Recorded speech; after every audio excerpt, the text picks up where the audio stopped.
أعوذ بالله السميع العليم من الشيطان الرجيم بسم الله الرحمن الرحيم اللهم صل على سيدنا محمد وعلى آله وصحبه وسلم. Madam Chair, Commissioners, Lead Counsel, Assistant Counsel, viewers and listeners, members of the press, good morning. Welcome back to our daily proceedings of this Commission of Inquiry into Local Government Councils and related matters. For our next item on our today's agenda, I have the honor to yield the floor to Madam Chair. Madam Chair, over to you. Bismillahirrahmanirrahim. I'll call on Honorable Sila to lead us in Muslim prayers and Honorable Joyner to lead us in Christian prayers. Thank you. Thank you, Madam. أعوذ بالله من الشيطان الرجيم. بسم الله الرحمن الرحيم. الحمد لله رب العالمين الرحمن الرحيم. مالك يوم الدين إياك نعبد وإياك نستعين. اهدنا الصراط المستقيم صراط الذين أنعمت عليهم خير المغضوب عليهم ولا الضالين. ربنا لا تزغ قلوبنا بعد إذ هديتنا وهب لنا من لدنك رحمة إنك أنت الوهاب. اللهم صل على محمد وآل محمد كما صليت على إبراهيم وعلى إبراهيم وبارك على محمد وآل محمد كما باركت على إبراهيم وعلى آل إبراهيم في العالمين إنك حميد مجيد. إن الله وملائكته يصلون على نبيه الذين آمنوا صلوا عليه وسلموا تسليما. صلى الله تعالى عليه وعلى آله وصحبه وسلم تسليما بحرمة اللهم صل على سيدنا محمد الفاتح لما أخلق والخاتم لما سبق نازل الحق بالحق والهادي إلى صراطك المستقيم ولا آله حق قدره ومقداره عظيم. سبحان ربك رب العزة عما يصفون والسلام والسلام والسلام على المرسلين والحمد لله رب العالمين. آمين. In the name of the Father, the Son, and the Holy Spirit. Amen. Almighty God and Father, the giver of life and comfort, we adore you this glorious day for seeing us through last night. So many unpleasant things are happening as we draw closer to the end of the year. We ask that you avert all such things from us. We dip ourselves in your blood. Cover us under your divine canopy. We abort every evil plan against our lives. We come against spiritual forces in high places. We pray that none of us shall be victims of accidents, sudden deaths, and anything else that is not of you. Guide us as we journey on this day, and may your Holy Spirit continue to abide with us now and forevermore. Amen.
Good morning, Madam Witness.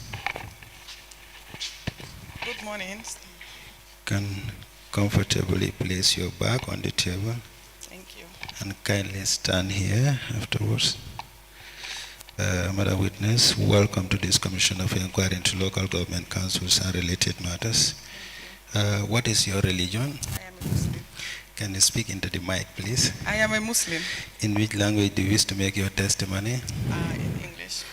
Do you wish to swear by the Holy Quran of Affirmation? I'll make an affirmation.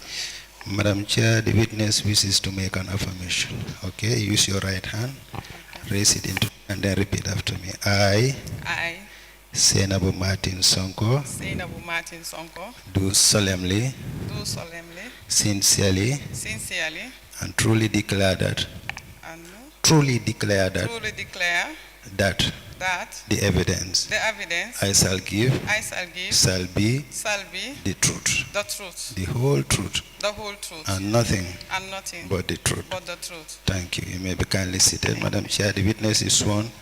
I have the honor to hand over the witness to you for us to proceed.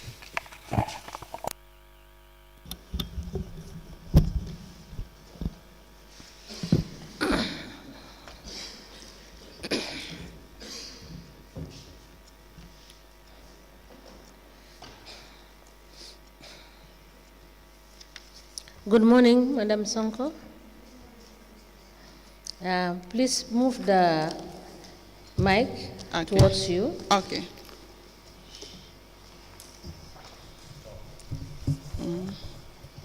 You are welcome, Madam Sonko. Thank you, Madam Chair. Council, can we please proceed? Thank you very much. Please tell the commission what your name is. My name is Sainabou Martin Sonko. Your address? I live in Sukuta Nema. Your occupation? I am the CEO, Kerewan Area Council. Since when? Since June of 2023. Before that, where were you working? I was the CEO at KMC. And what is the period that you have served as CEO for KMC? Just about 6 months. 6 months? Yes. Can you tell us when you started? I started in March 2020, and I was sent home in July of 2021. 2020 March? Yes. And July 2021? Yes. You said 6 months. Is 18 months, rather. 18 months? Yes, 18 months. Okay. Now, do you have your appointment letter? Yes, I do. Were you confirmed at any point? I cannot remember receiving a confirmation. All right. Yeah, because it was just only about 18 months, and then Can I please see your confirmation? Okay. Your appointment, sorry. My appointment, yes.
Should be in one of these files.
I can vividly remember arranging it out. Speak into the microphone.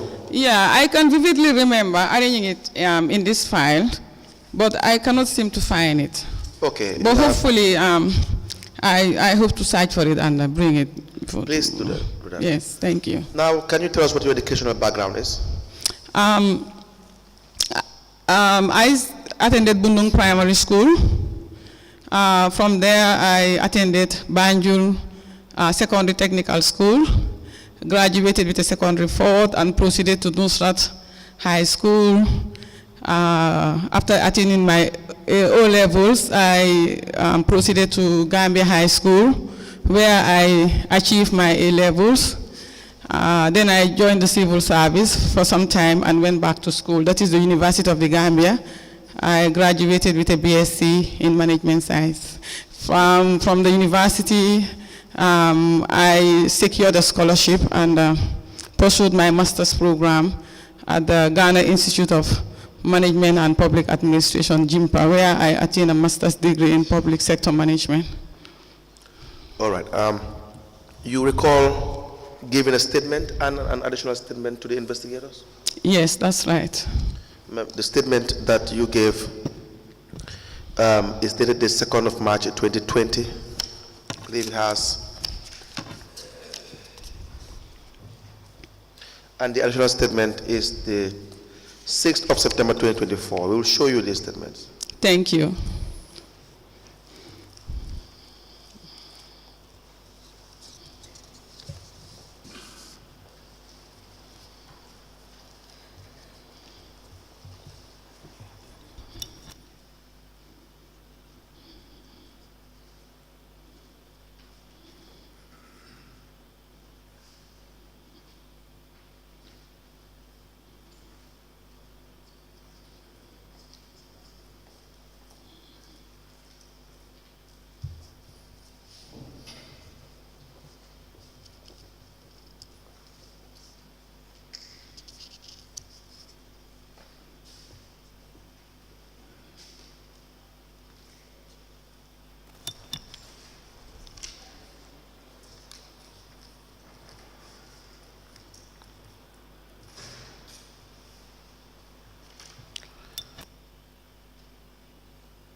Can you please show the witness the first statement?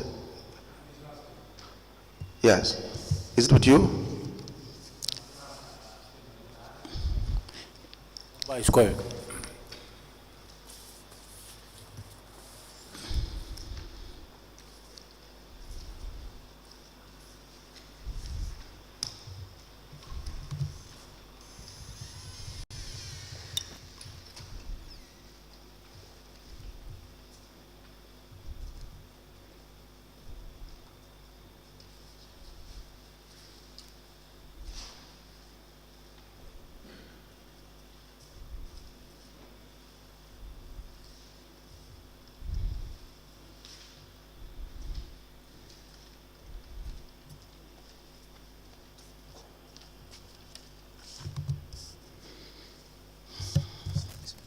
Yes, I confirm.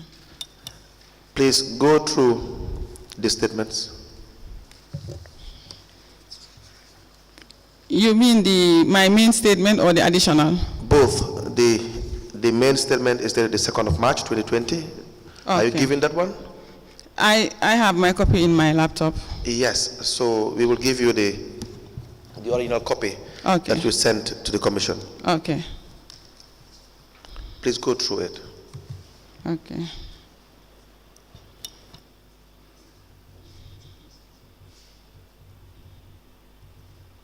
Do you have the statements with you? The soft copy, I do. The hard copy? No. I submitted only, this is the only one I have a hard copy for. I submitted only one hard copy for the main statement. All right. So what we do, whilst it is being sorted out, Can you please explain to the Commission when you were appointed and how you were appointed in the position of a CEO at the Cardiff Municipal Council? Thank you. At the time I saw the advertisement in the local newspapers, I was working for the Gambia Bureau of Statistics as the Director of Administration and Human Resources. I came across the advertisement for the first time. If I recall, it was advertised twice. So the first time I saw it, I kind of ignored it. But it caught my attention anyway. So after some time, I saw it pop up again in the local newspapers. Then I called the attention of my husband to it. And I informed him that I saw this vacancy being advertised, but I am interested in it, but the general perception with area councils. So I told him that I am a little bit not sure. Yeah, I am a little bit, I have doubt. What do you mean when you say the general perception of the area council? That it is a political environment, and you can't have your independence if you want to survive. Yes. Please proceed. And my husband encouraged me to apply, which I did. After some time, I was called on the phone by one Modugay. I believe he was or is still the HR advisor to KMC. Modugay? Yes, Modugay. To confirm if I am the one who applied for the position of a CEO. I answered in the positive, and he asked if I am really interested in the position. Then I told him that if I am accorded the opportunity, I will deliver to the best of my ability. So sometime later, I was invited to go and attend the interview at the Ministry of Lands and local government. Yeah, by the Local Government Service Commission. I attended the interview with, if I recall, I remember seeing the acting CEO at the time of the council, Jaja Cham. I remember seeing him as an interview, but at that time I did not know he was a staff of the council. We were together because I learned that they conducted the interview in 2 days. So for our batch, we were in the same cohort. I was called upon, I attended the interview, I answered the questions I was asked, and then I was thanked and asked to go and wait for their response, which I did. Unfortunately for me, I think within 24 hours, I was called by the chairperson or the chairman of the Local Government Service Commission that I have been successful to be appointed to the position of CEO, and he congratulated me, which I accepted. Okay. Then a few weeks later, I received my appointment letter.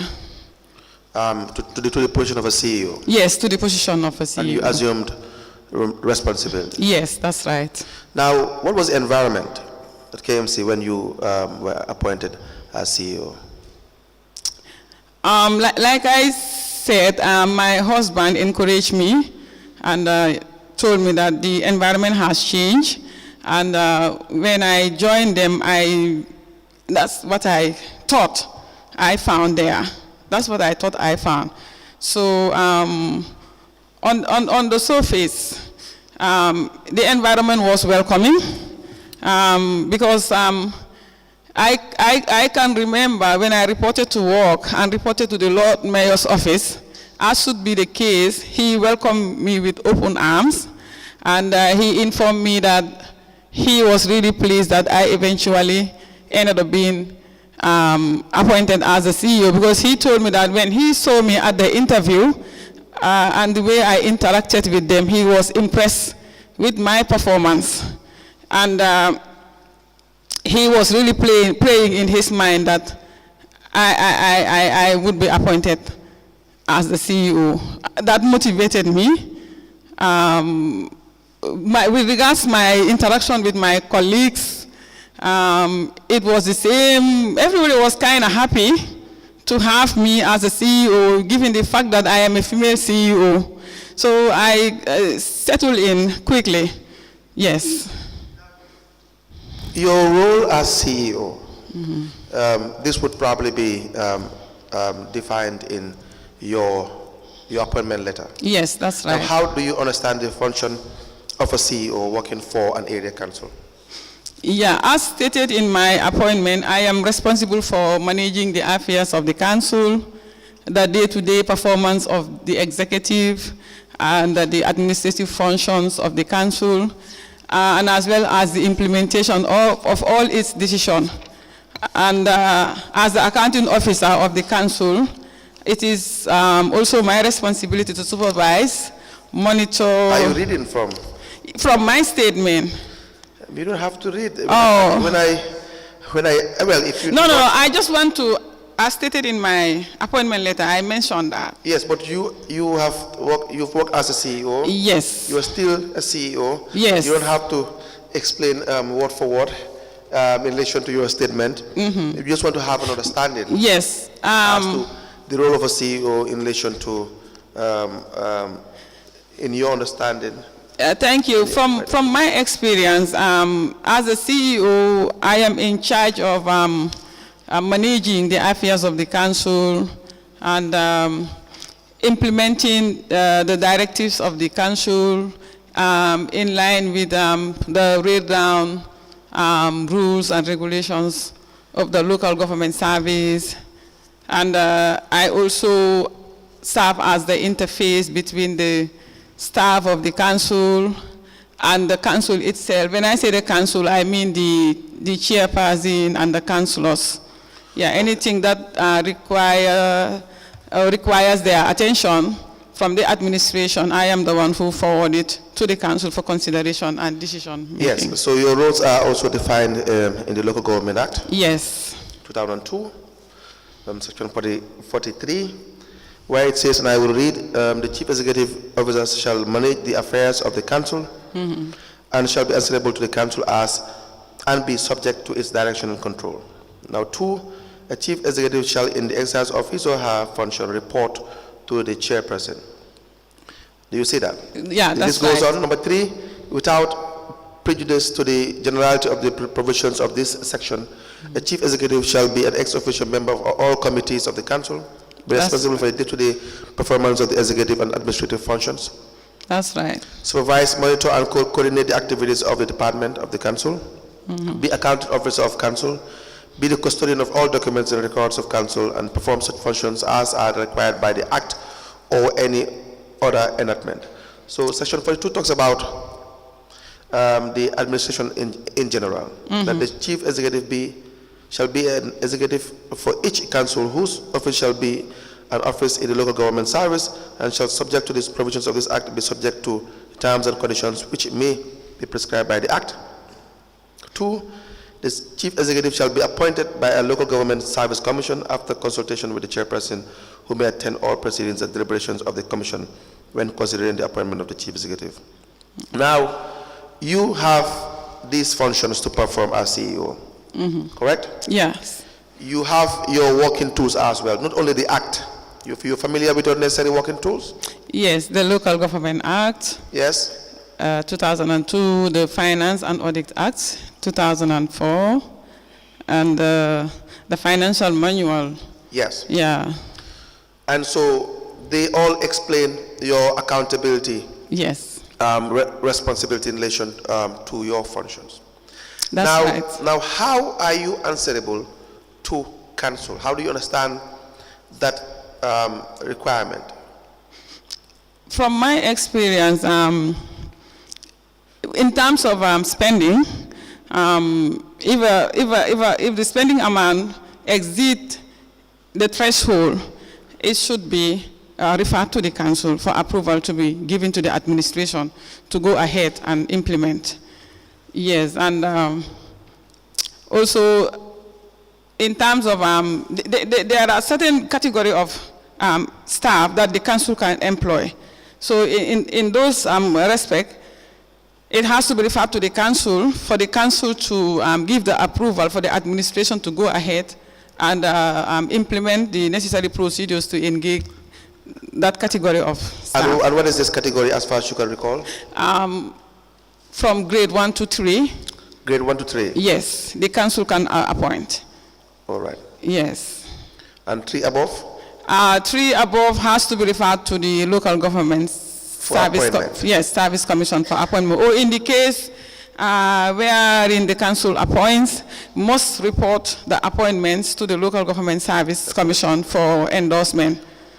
So what is the process as well for disciplining staffs, the disciplinary process?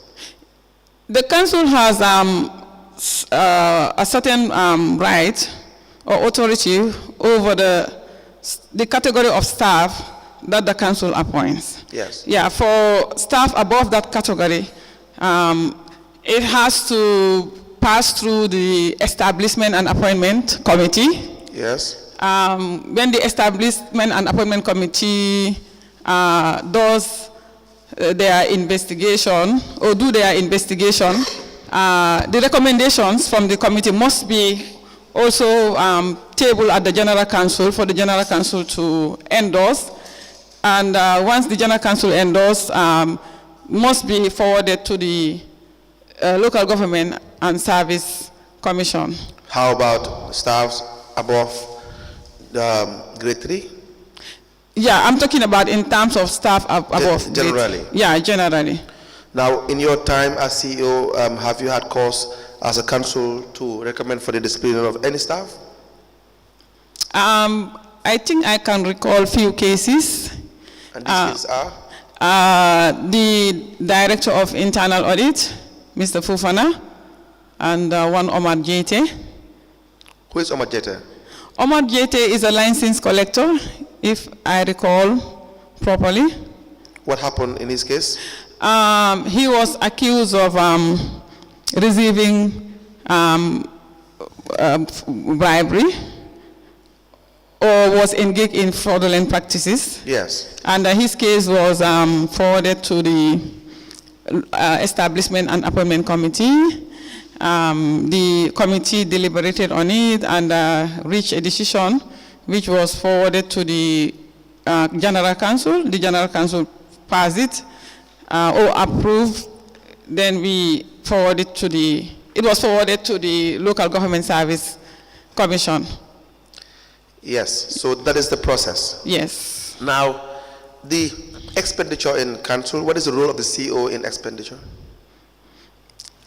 The CEO has up to a certain limit that it can spend. Yes. Without referring to the general council. Yes. But above that limit, if it is in the case of awarding contracts, it has to be approved by the general council first, and then referred to the contracts committee, which the CEO is the chairman, the chairperson. Yes. Yes. Now let me read to you what we have in the financial manual. Okay.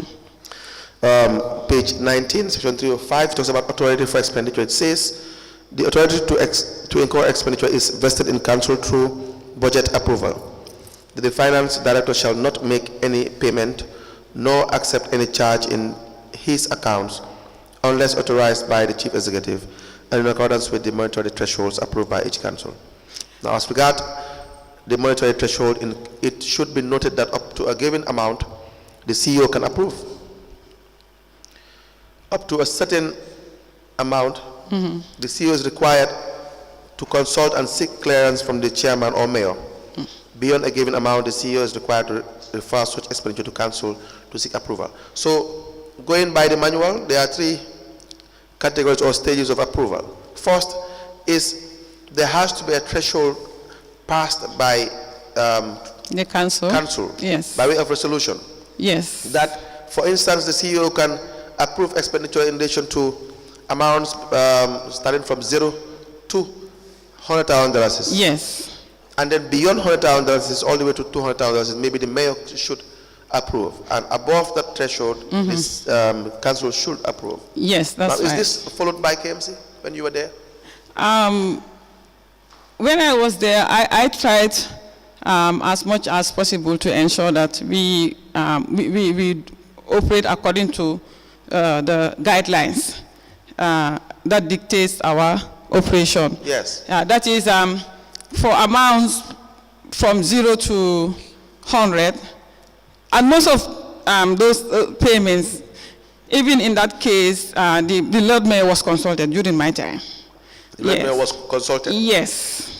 What because Lord Mayor was consulted? What happens is every morning the CEO has a briefing with the mayor, and it is in that briefing that the daily activities to be implemented or executed are discussed and finalized for the administration to go ahead and implement. Yes. Yes. So in that briefing is where you get the approval?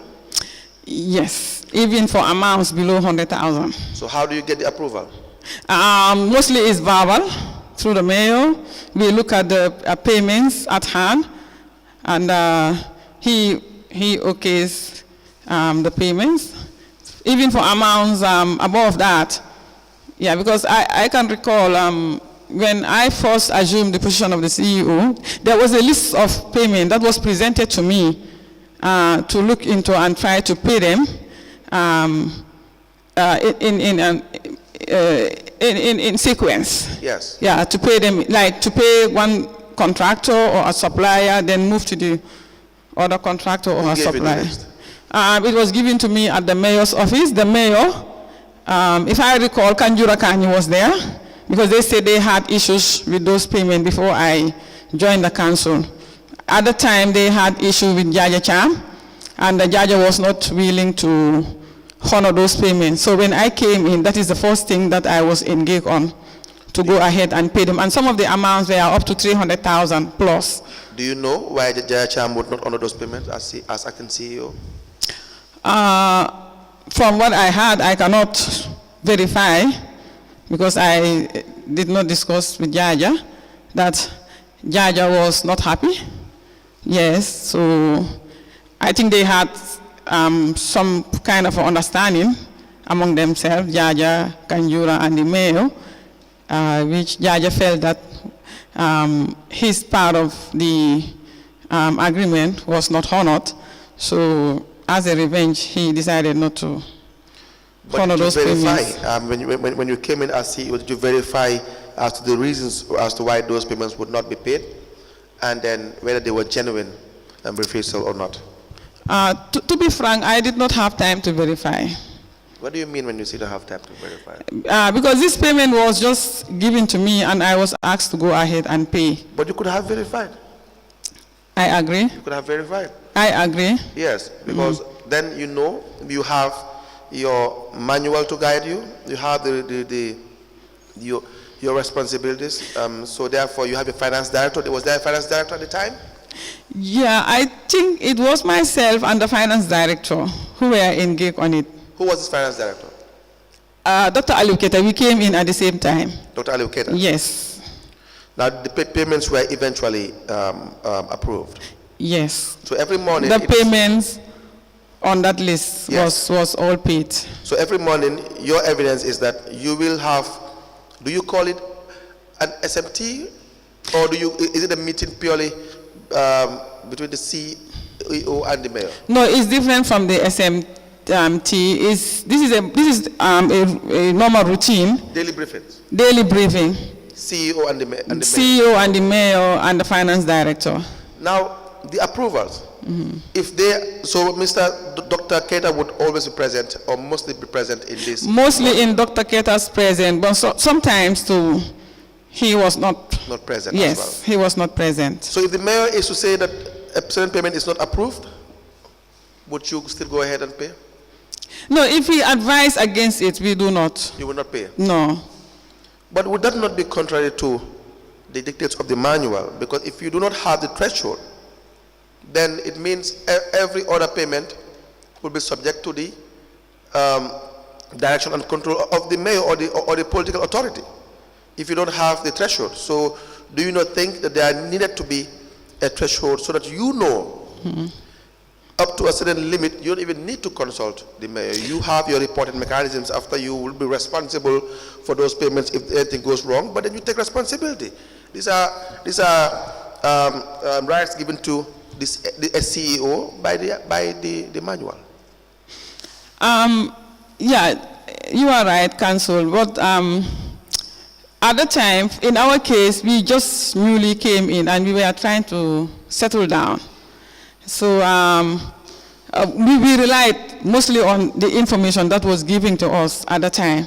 But as we gradually started picking up, so we started having issues here and there. Yeah. Now, did you write at any time to council to request for these thresholds? No, I was just told that. Yeah. I mean, during your time as CEO, did you at any point in time write to council or to the mayor to request for these thresholds so that you are well guided? No, I never did. Is there any reason? I guess I was carried away by the fact that I was informed that up to a certain amount, the CEO can go ahead, and above that amount, it has to be referred to the mayor, and above the threshold for the mayor too, it has to be referred to the general council. Yes, but regardless of even that supposed threshold, the idea is you have your daily briefings with the mayor every morning, and all payments or most payments are discussed. That's right. Regardless of the threshold. That's right. Regardless of the threshold. Yes. The other issue is, do you have senior management meetings? Yes. How often? During my time, we used to have it every fortnight. Every fortnight? Yes, but at the time I assumed the position, I was told that it stopped for a while. Okay. Yes. So, but you have attended some senior management meetings? Yes, I do. And who will be present in these meetings? It's myself as a chairperson, the deputy mayor used to attend, and the senior management team of the council, the administration. All right. Now, the awarding of contracts. No, but before that, the approval for payment. You have said mostly it will be verbal. Were there any situation where it will be written that the mayor will approve on these vouchers? No, we don't. The verbal is discussion at the office of the mayor, Yes. but when it comes to the implementation, I try to get written endorsements. From the mayor? From the mayor mostly. And sometimes you have this written endorsement from the mayor before payment? Yes. Do you have any copies of vouchers in right now? Not right now. If you don't have it right now, maybe we'll give you time to produce them. Yes, if I am giving time, I will be able to produce the vouchers, yes. Very well. Especially in the case of requests from the councillors. I normally don't act without the endorsement of the mayor. Yes, we have seen some requests from some councillors. For instance, yesterday we dealt with the ones for KMO Bojan. I'm not sure whether it was your time, but these were requests that were written to the mayor directly. Yes. And so when you have a request directly from the councillors to the mayor will immediately to the CEO? Yeah, through his support staff. You know, he has a secretary, he has a personal aide. So normally the secretary forwards those requests to my secretary, who will also submit them to my office. Okay. Yeah. So how many committees were on the ground when you assumed office as CEO? Do you recall? Yes, the committees were many, but the main ones, I recall the contracts committee, the finance committee, establishment and appointment, the ballot committee, you have the accounts committee, arts and culture was active, environment was active, and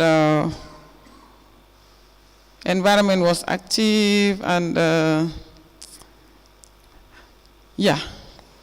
Now these are the ones I can recall for now. Okay. So in relation to the committees, we have the contracts committee. What was your role, the contracts committee, as CEO? As the CEO, I am the the chairperson of the contracts committee. And what do you do as a committee? We sit over contract awards. Normally, when we receive the approval from the General Council to award a contract or tender certain goods and services, we sit as a contracts committee, review it. If it has to go through a tender process, we follow the tender process. If the amount is below the threshold for tender, we employ single sourcing or the RFQ method. Now, have you been following that as a council in relation to the payment to contractors? Do you ensure that the contracts committee in all cases will sit over awards that are to be given to contractors and make determinations therein? Is that the case in all situations? In certain cases, we followed the regulations. When you were there? Yes, when I was there. In certain cases? Yes. Okay. And other cases? But yeah, in some cases, especially when it comes to giving out informal contracts. What do you mean when you say informal contracts? For example, the cleaning of drains, clearing sand from the highways. Yes. Yeah, with regards to those, it was difficult to. Why? Why was it difficult?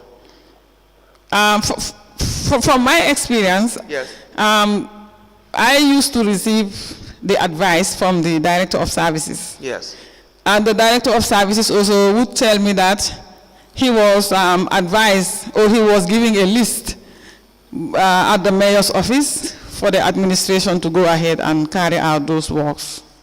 No, but would that not be wrong? Would that not be wrong? It's not right, definitely. So why would you approve it, the payments? Is there any reason? It's something that I found on the ground. Yeah, it was, for me personally, I didn't approve it.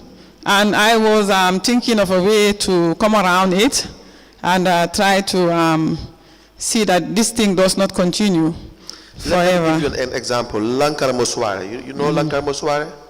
Yes, I do. Who is Lankara Mosware? He is a contractor I found working with the council. Yes. And what does he do? He does petty contracts. Petty contracts? Yes. So Lankara Mosware testified here. Mm-hmm.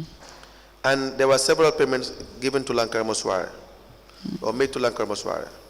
Yes. But we know that those payments do not follow proper procedure for several payments. Mm-hmm. And let me just show you some vouchers. So I have voucher number LGC slash DAK slash KMC slash 005 in relation to payments made to Lankara Mosware. Now first look at it and then tell us whether it is your time. Okay. And then I can ask you questions along those lines. Okay.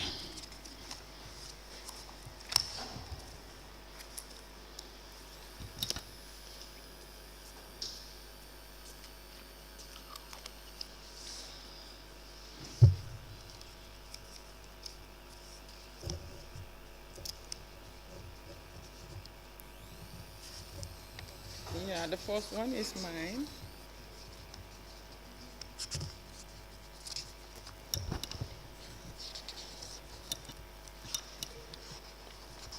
Yes, these were payments made to Lankara Mosware. Yes, during my time. During your time? Yes. Please, let me, were those payments in line with procurement regulations? Did they follow procurement regulations? Like I explained earlier, Council, these requests used to come through to my office through the Director of Services. Yes. And I said that it's something that I found there already. At the time, it was difficult for me, though I raised some questions. I used to ask a lot of questions. Yes. The Director of Services can bear me witness. Yeah. Who was the Director of Service at the time? Lamin Sanyang, Lamin S. Sanyang. Yes. Yeah, can bear me witness that I used to ask a lot of questions regarding these payments. But upon certain clarifications, I'll still go ahead. Because at the time, I was made to understand that the council is supposed to carry out these works. But when the council staff is engaged, they don't normally do it the way it is expected. Or it will never be done. So the only way to do it to be effective is to contract it out to contractors so that they will do it, especially in the case of clearing illegal dump sites. Yes. Yes. Do you even verify these illegal dump sites? Are they even verified to know exactly how many illegal dump sites there is? I remember I visited few drains that needed to be cleared, and at that time it was towards the rainy season, I think in 2020. Yes. Yeah, when I just you don't even have to do it yourself. You have the internal audit department. You understand that? So, but for payments that are made, it appears in most cases there is not even a job completion certificate to even ascertain whether monies were not paid in vain, with the notion that probably there may even in fact be a ghost illegal dump site. You understand that? Because it's only the job certificate that would, at least to a great extent, establish the fact that what was paid for was executed. Like I said, I also raised questions, and I was taken to few places, but I cannot remember visiting a dump site. Oh, I think the only one that I ever visited was the one right opposite the stadium. Yes. Now we have a skip there, but they used to also dispose rubbish there indiscriminately. So after clearing that place, a skip was placed there. So these are the few that I can remember. And we have for some payment, we will see, for instance, some procurement forms being filled. The procurement officers, they testified, they clearly admitted that most of these forms were just filled as a matter of procedure. But they would fill these forms to even suggest that procurement was followed. But you look at it, you know that these were not issues that were even discussed at the level of the contracts committee. Yeah, I said that. Yes. Yeah. But these were not taken to the contracts committee. Like I said, the director of services would come to my office with a list of works to be carried out. Normally, the contractors are also listed against the works to be carried out as an advice that these works need to be urgently carried out. But you will know and admit that these were wrong payments because they did not follow due process. I agree. And even for, if a payment is supposed to be urgent, you will realize that the financial manual did actually address issues in relation to payments that are supposed to be urgent. Right. Urgent payments. Do you understand that? So it was a matter of just following the manual to be sure. So why was it difficult, really difficult to follow due process in relation to payments made to several contractors like Lankarabo Suare and others? Why was it difficult? Like I said, there is always an urgency attached to these works to be done. And what is the urgency? Like an illegal dump is discovered somewhere in the municipality. Yeah, but what is the urgency? What is the urgency? It has to be cleared with immediate effect. But why? Mostly, it's not good for the image of the council. Yes. Yes, it's not good for the image of the council. But it's not the council's fault, to a certain degree, that there is an illegal dump site? Definitely, it's not the council's fault to a certain degree. Partly it is the council's fault, but it is not when you have an existing situation. Because you have a situation where there are illegal dump sites continuous. Yes. Throughout, and they are not addressed. If you have a new illegal dump site, then that's different. But when you have a certain area that is marked as an illegal dump site and you continue paying money for it over the years, then it eventually becomes the fault of council for not addressing the issue. So where is the urgency? That's my point. It appears as if the council takes part in creating those illegal dump sites. But they could be solved. Why would you not hire employees to go and station in these illegal dump sites? There are employees also on the ground. Yes. If you look at the Malit project, Yes. you see the trucks in town with our janitors and the secretaries, the collectors. Yes. Normally go with the janitors. Yes. So there were staff, and there are still staff. So why do you have this issue of illegal dump sites continuing? I found existing there. Yes. And I was trying to, definitely, I also had my doubts here and there, and I was trying to come around it. How were you seeking to come around it? To advise them to ensure that the procurement procedure is strictly followed. Normally they come with supporting documents to the invoices that are presented for payment. Then the supporting documents are given to the procurement to process. Sorry, let me just ask one question. Madam Sonko, on the issue of the illegal dump sites, you will agree with us that there are so many of these sites that are recurrent. Is that correct? That's right, Madam Chair.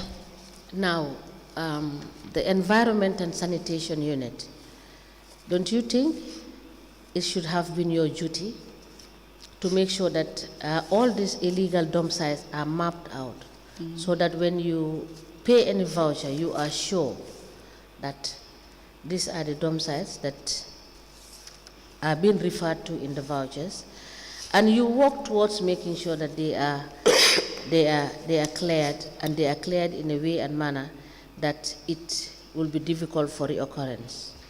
If you don't have the data, don't you think that is what has warranted the continuous payment for the clearing of illegal dump sites with so much money being expended, and you cannot account for it? That's right, Madam Chair. Without data, it will definitely be difficult to ascertain whether these illegal dump sites actually exist, and also to even help in ensuring that they do not occur again. The Environment and Sanitation Unit is under the Director of Services, and the Director of Services was the one who was normally engaged by the council. Sometimes you have a councillor calling upon the director to complain of an illegal dump site or a drain to be cleaned from his ward or her ward. So when that happens, the Director of Services will come to my office with the request, and of course with the endorsement of the mayor. Sometimes it is written, sometimes it's verbal. But what is very interesting is that these councillors, they represent wards, and for most often these illegal dump sites are situated within particular wards. That's right. Maybe throughout the council. Yes. But then these councillors, you understand, they are from all these 19 wards. So I am just concerned about the issue of the urgency that you said. And I do agree with council that we do not see the issue of urgency, because if the proper steps were taken in terms of making sure that the available information is brought to the Environment and Sanitation Directorate to get the data that is required, and to sit and discuss as an executive as to how these are to be, because the resultant effect is you putting in money where it's like you're draining the council's resources without effectively using the money to engage on activities that will be beneficial for the people. In as much as it is waste that needs to be collected, but you already have projects in place that are supposed to be collecting waste. Is that not the case? That's right, Madam Chair. I think at the time the slogan of the council was such that they did not want to see waste anywhere in the municipality. with the advent of the Mbalit projects. I think they believe that for the Mbalit project to be effective, the existing illegal dump sites must be cleared first. In certain cases, they succeeded in making sure that it did not occur again. But there are places still, up to now, if you go there, people are still dumping because of the difficulty in them having access to dispose their waste. That is why you have a municipal police. And we will come to the strength of your municipal police when it comes to your establishment register. Councillor, you may proceed. Yes, I have also some vouchers here, but before that, were you making payments at some point directly to councillors upon request? You had mentioned in your evidence that councillors would write to the office of the mayor, and then there will be a request for the CEO. How frequent was this? When they want to conduct certain activities in their wards, they write, and some of those payments are made to them directly. Why is that? But they are expected to retire. Yeah, but why is that? Why are payments made to them directly? To go and implement, especially in terms of football matches. Should councillors be paid money directly? It's a question. Should they be? I don't think that is right, Council. I don't think that is right, but it's not even a matter of thinking. I mean, there is nowhere that if you look at the